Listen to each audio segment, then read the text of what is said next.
日本語カフェへようこそ。台湾で日本語を教えている日本人の春です。今日は日本語学習者が本当によく間違える見えると見られる、聞こえると聞けるの違いについて考えましょう。これらについてはネット上にもいろいろな説明があります。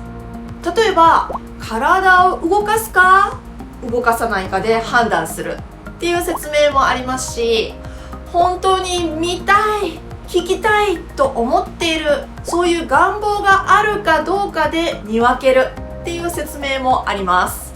でもそれだけでは納得のいく説明ができない部分があることに気がつきました。ですから今日は違う方法でなるべく分かりやすく話しますが、大切なポイントがいくつかありますので、ぜひ最後までご覧ください。まず皆さんにお聞きしたいんですが、見えると見られる、この2つのうちで日常生活でよく聞くのはどちらの方ですか？私は見えるだと思います。または聞こえると聞けるはどうですか？聞こえるの方がよく聞くのではないでしょうか。そんな気がしませんか？私は今回あえて大胆な言い方をしていますが、日常生活ではこの見えると聞こえるは本当によく使います。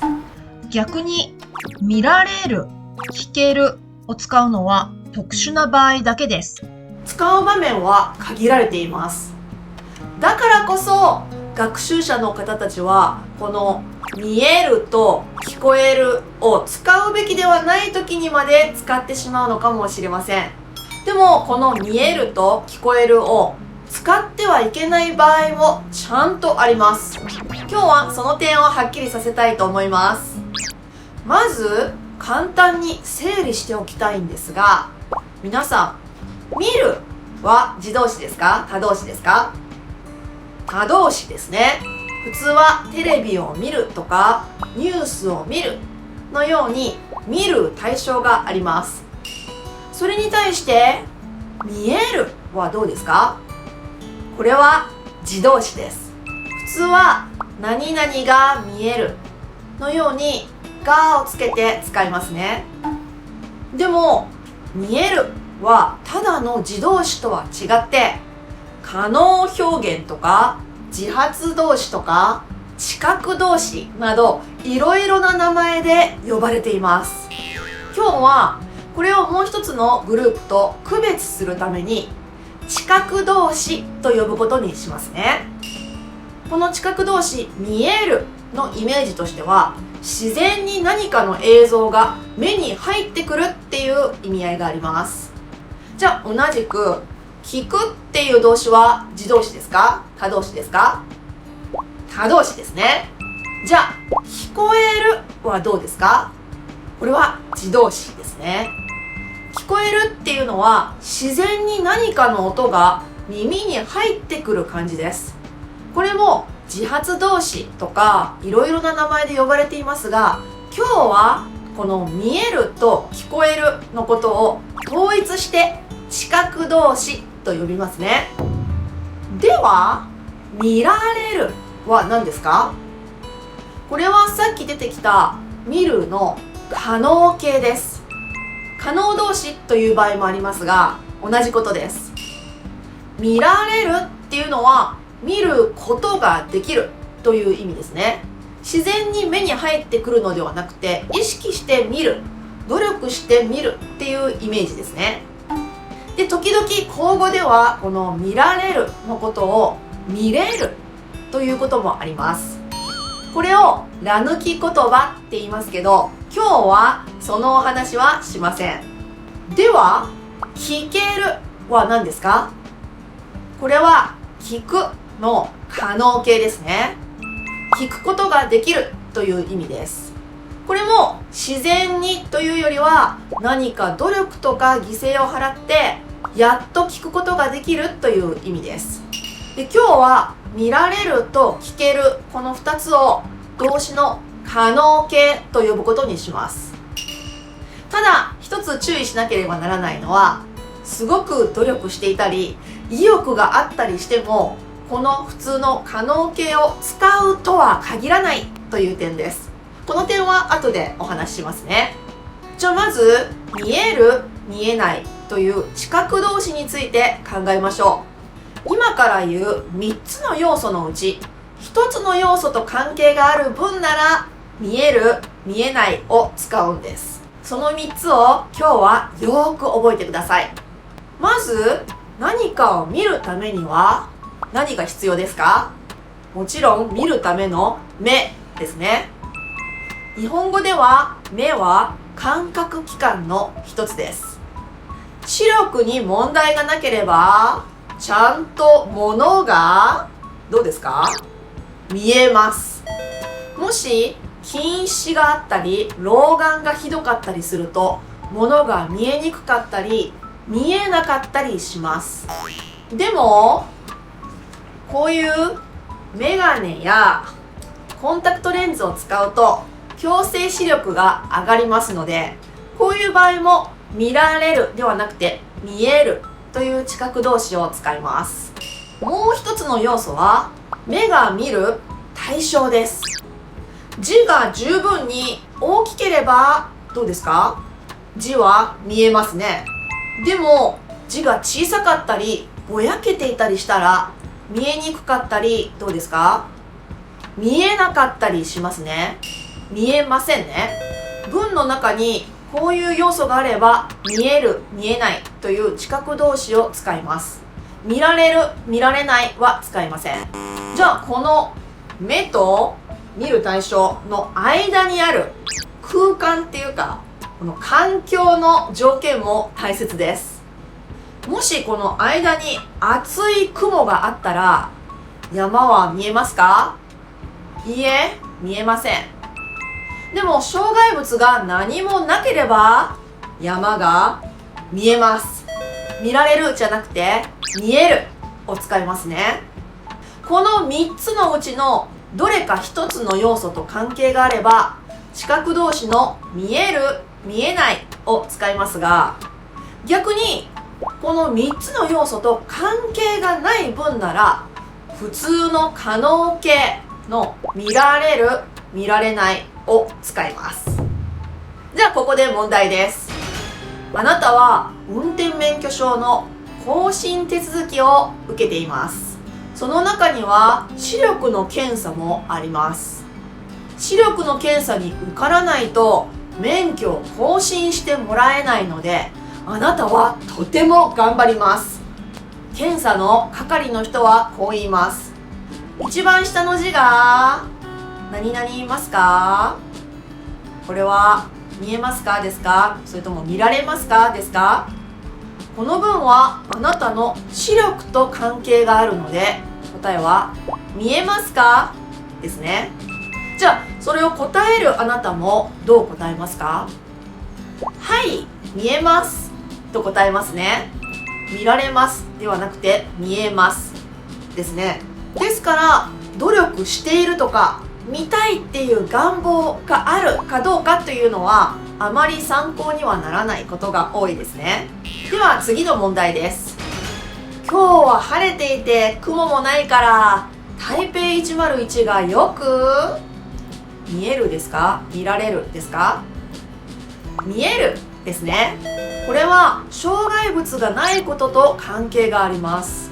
でももし今晩は台北101がライトアップをしていなかったらどうですか？これは見る対象の問題ですから台北101が見えないと言いますね。見られないではありません。次の問題です。今までずーっと台北101のカウントダウン花火を見に行きたかったけど貯金がなくて台湾に行くことができなかった。でも今回やっと年末のチケットを手に入れたから台北101の花火が見える見られるどっちですか？これはあなたの視力とも関係ないし周りの障害物とも関係ないし見る対象とも関係がない話です。台湾に行くためのチケットを手に入れないと花火は見られません。でもチケットがあれば見られます。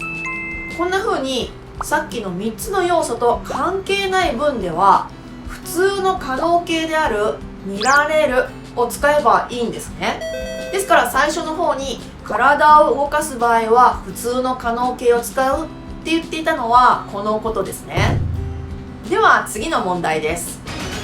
このアプリは無料版だから一部の映画しか見えないですか？見られないですか？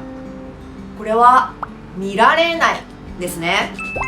このままだったら全部の映画は見られないけれど、体を動かして有料版のアプリを買えば見られるということです。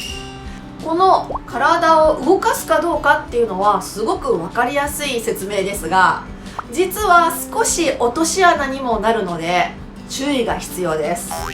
例えば目が悪いのでメガネをかけないと小説の字が見えないですか？それとも見られないですか？確かにわざわざ体を動かしてメガネを取り出してきてメガネをかけるという動作はしていますが、この文は主には見る人の視力に関係した文ですよね。ですからやっぱり一番大切なのは視力の問題、障害物の問題、見る対象の問題、この3つです。では同じように聞こえる、聞こえないという視覚動詞についても考えてみましょう。聞こえるというのは耳という感覚器官があって、聞く対象があって、その間に遮る障害物がないことが大切ですね。では問題です。雑音がうるさくて音楽が全然聞けない、聞こえない、どちらですか？もちろん聞こえないですね。これは環境と関係がありますね。次の問題です。私の祖母は耳が遠いので補聴器がないと聞こえない、聞けない、どちらですか？聞こえないですね。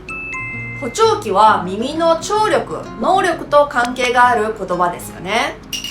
じゃあ次の問題です。花子さんの声はとても小さいのであまりよく、これは聞こえませんですね。聞く対象に問題があるので知覚動詞聞こえないを使います。次の問題です。家にラジオがなくてもスマホがあれば海外のラジオが聞こえる、聞ける、どちらですか？これは聴力とも関係ないし、環境がうるさいかどうかも関係ないし、ラジオの音の問題も関係ありません。